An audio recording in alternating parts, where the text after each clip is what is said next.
दोस्तों नमस्कार। यदि आप युवा हैं और राजनीति में आने के बारे में सोच रहे हैं, ये सोच रहे हैं कि राजनीति में करियर कैसे बनाएं और कैसे राजनीति में सफलता प्राप्त करें, तो ये वीडियो आपके लिए है। दोस्तों नमस्कार, मेरा नाम राजीव साहू है और मैं एक पॉलिटिकल सक्सेस कोच हूं और मेरा मिशन है राजनीति में 1 लाख ऐसे फ्यूचर लीडर्स की मदद करना जो भविष्य में हमारे देश को और समाज को एक बढ़िया नेतृत्व प्रदान कर सकें। और आज के इस मास्टर क्लास में आपका स्वागत है, जिसमें हम बात करेंगे 6 ऐसे स्टेप्स, 6 ऐसे कदम जिससे हमारे जो युवा साथी है वो अगर फॉलो कर लें तो वो भी राजनीति में बहुत अच्छे से अपना करियर बना सकते हैं, सफलता प्राप्त कर सकते हैं और भविष्य के नेता बन सकते हैं। लेकिन दोस्तों आगे बढ़ने से पहले यदि अभी तक आपने चैनल को सब्सक्राइब नहीं किया तो प्लीज चैनल को अभी सब्सक्राइब कीजिए और साथ ही साथ बेल आइकन हिट करना ना भूलें, ताकि इस तरीके के और भी जो इंटरेस्टिंग वीडियोस आने वाले हैं उन्हें आप कभी भी मिस ना करें।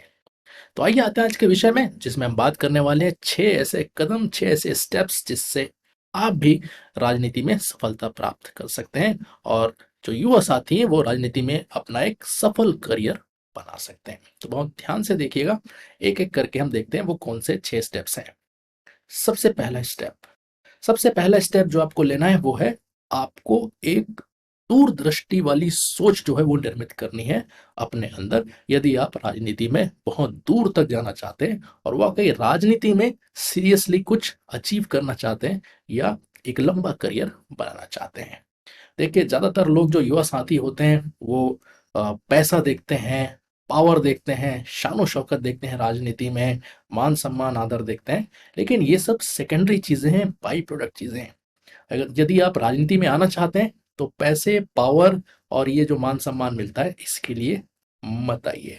यदि आपको राजनीति में आना है तो आप एक दूरदृष्टि वाली सोच लेकर आइए कि आप राजनीति में क्यों आना चाहते हैं, क्या करना चाहते हैं, किस चीज में आप बदलाव लाना चाहते हैं। तो ये सारी चीजें जब आपके अंदर क्लियर हो जाती है, आपके अंदर इन चीजों को लेकर क्लैरिटी हो जाती है, तो ये पैसा, पावर और ये सम्मान अपने आप आपको मिलेगा यदि आप एक अच्छी सोच के साथ राजनीति करते हैं और एक बहुत दूरदृष्टि सोच लेकर राजनीति में आगे बढ़ने का प्रयास करते हैं।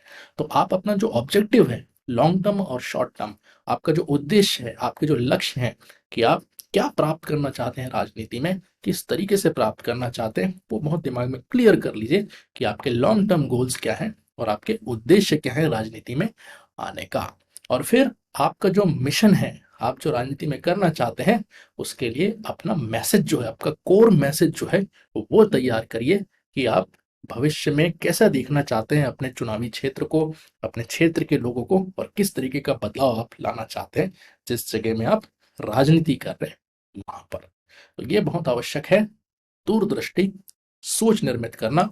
तो यदि आप इस तरीके से राजनीति में आगे बढ़ते हैं और धीरे धीरे एक एक अपना लक्ष्य प्राप्त करते हैं, तो आपको ये पैसा, पावर और ये सम्मान अपने आप बाई प्रोडक्ट के रूप में आपको मिलेगा। इसके लिए आपको मेहनत करने की जरूरत नहीं पड़ेगी। मेहनत करिए अपनी दूरदृष्टि सोच को निर्मित करने के ऊपर, बाकी चीजें खुद चलकर आपके पास आने वाली है। तो ये हो गई पहली बात, जो पहला कदम आपको उठाना है।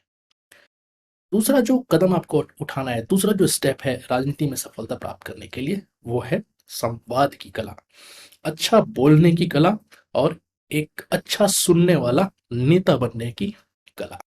तो आपकी जो भी सोच है, यदि आप उसे बेहतर तरीके से लोगों को बता पाए, उनकी भाषा में, उनकी सोच के हिसाब से आप उन्हें समझा पाए, तो यदि आपकी बात को वो अच्छे से समझ जाते हैं, आपकी बातों के माध्यम से उनको लगता है कि हाँ वाकई आपकी सोच में दम है, वाकई आप उनका भला सोच रहे हैं, वाकई आप कुछ करना चाहते हैं, तो लोग आपकी बातों को सुनकर आपसे जुड़ना शुरू होते हैं।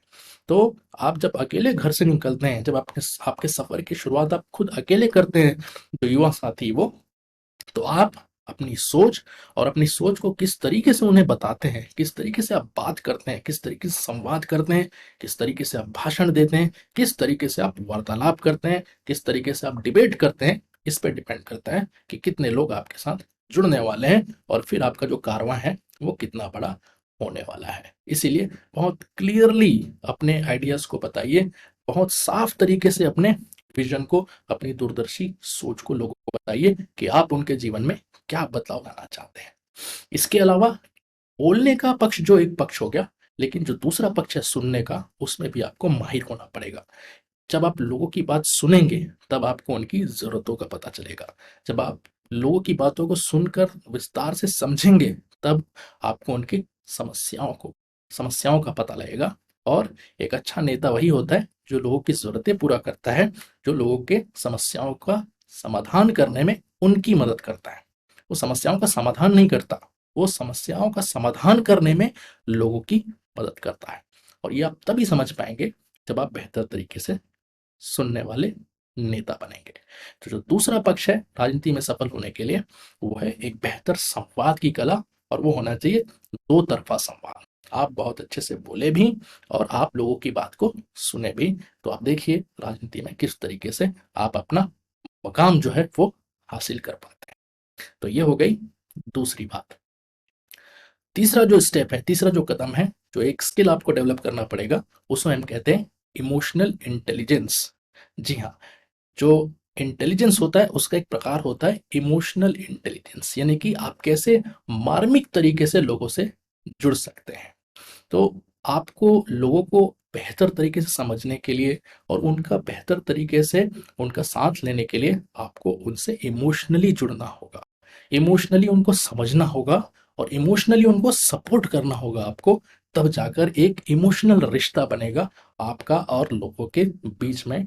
और जितने लोग आपके साथ इमोशनली जुड़ते जाएंगे, उतने ही बेहतर तरीके से आप आगे बढ़ते जाएंगे, उतने बेहतर तरीके से आपकी टीम डेवलप होती होगी, इतने बेहतर तरीके से आपके फॉलोअर्स की संख्या बढ़ती जाएगी।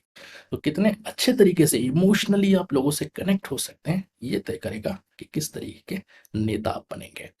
इसके अलावा आप अपने लोगों के साथ जब सुख दुख में उठते बैठते हैं, उनकी खुशी में जब आप खुश होते हैं, उनके दुख में आप दुखी होते हैं, तो आपको नेता नहीं, वो आपको आपके उनके घर का सदस्य की तरह मानते हैं। और जब घर के सदस्य आप बन जाते हैं लोगों के, तो फिर आपको कुछ बोलने और समझाने की जरूरत नहीं पड़ती, वो हर मुकाम पे आपके हर सुख दुख में आपके साथ होंगे। इसलिए बहुत आवश्यक है कि आप इमोशनल इंटेलिजेंस का जो स्किल है उसको आप सीखें, और किसी भी चीज को, किसी भी एक्ट को, किसी भी अपने काम को आर्टिफिशियल तरीके से ना करें। सिर्फ कर देने के लिए मत करिए, बल्कि हर चीज में इमोशंस आप डालिए उसमें। देखिए राजनीति एक इमोशन का खेल होता है, यहाँ पे लॉजिक कम चलता है, इमोशन ज्यादा चलता है। तो जितना आप इमोशनली काम करेंगे, जितना आप इमोशनली लोगों के साथ जुड़ेंगे, नतीजा उतना ही अच्छे तरीके से आपके साथ होने वाला है। तो ये हो गई तीसरी बात। चौथा जो कदम है जो आपको राजनीति में आगे बढ़ने के लिए उठाना है, वो है टीम बिल्डिंग और कोलैबोरेशन। जी हाँ, आप अकेले चलेंगे तो थक जाएंगे, ज्यादा दूर नहीं चल पाएंगे। और राजनीति और नेता जो है वो खुद के लिए नहीं होता है, वो होता है दूसरों के लिए। तो आप जब दूसरों के लिए कुछ काम करते हैं, तो बदले में वो आपको अपना नेता बनाते हैं। तो इसीलिए अच्छे लोगों को इकट्ठा करिए, अच्छे लोगों को अपने साथ जोड़िए। ऐसे लोग जो आपके सोच के साथ जुड़ना चाहते हैं, उनको ग्रूम कीजिए, अपने साथ लाइए और उन्हें आगे बढ़ने का मौका भी दीजिए।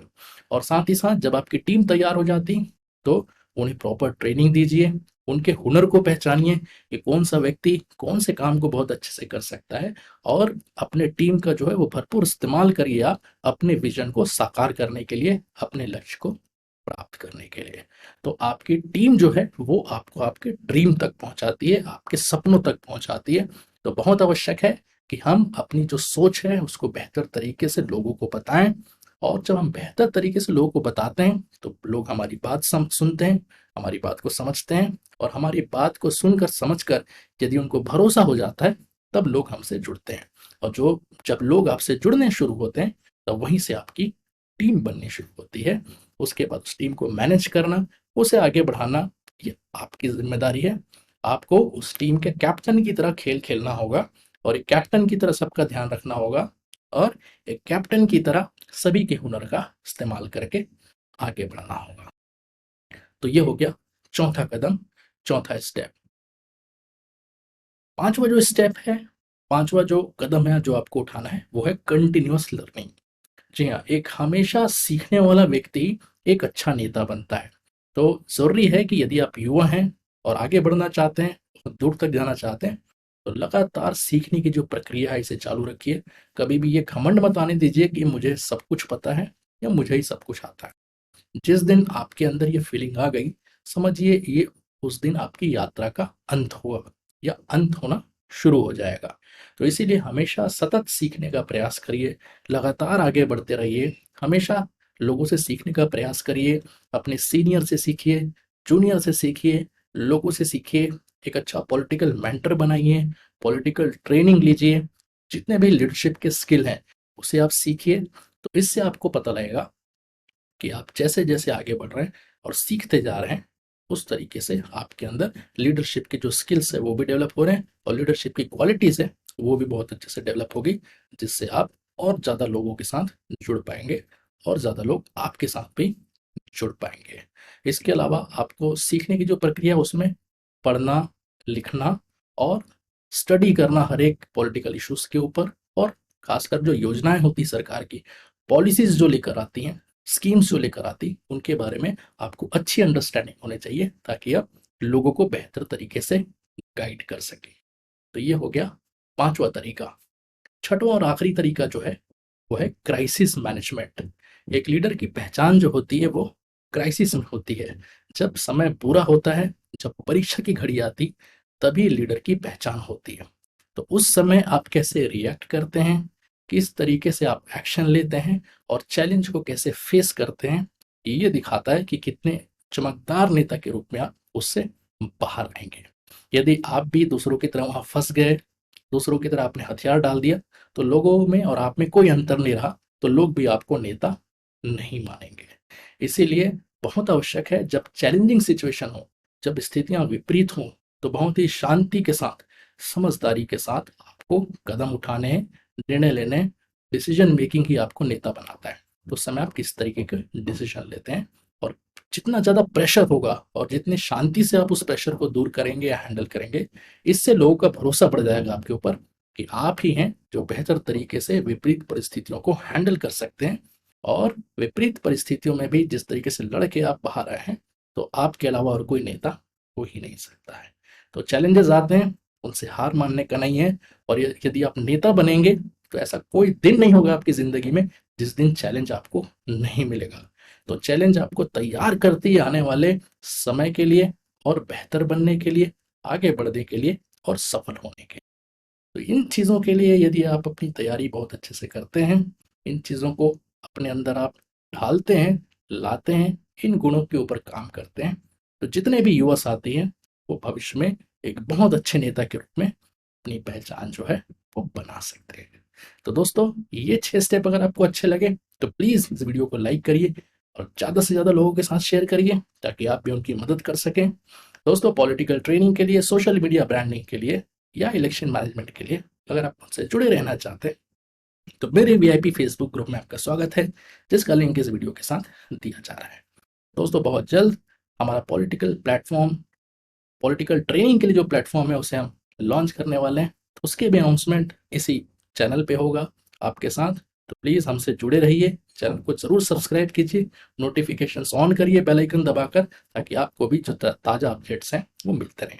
और साथ ही साथ नीचे कमेंट बॉक्स पे लिखकर ज़रूर बताइए इस वीडियो से आपने क्या सीखा या और कौन से विषय पे आप वीडियोस देखना चाहते हैं। तो दोस्तों, इस वीडियो में इतना ही। और भी वीडियोस हैं, उन्हें आप देखते रहिए, पॉलिटिक्स और लीडरशिप सीखते रहिए और आगे बढ़ते रहिए। फिर से मिलेंगे। थैंक यू, धन्यवाद, जय हिंद।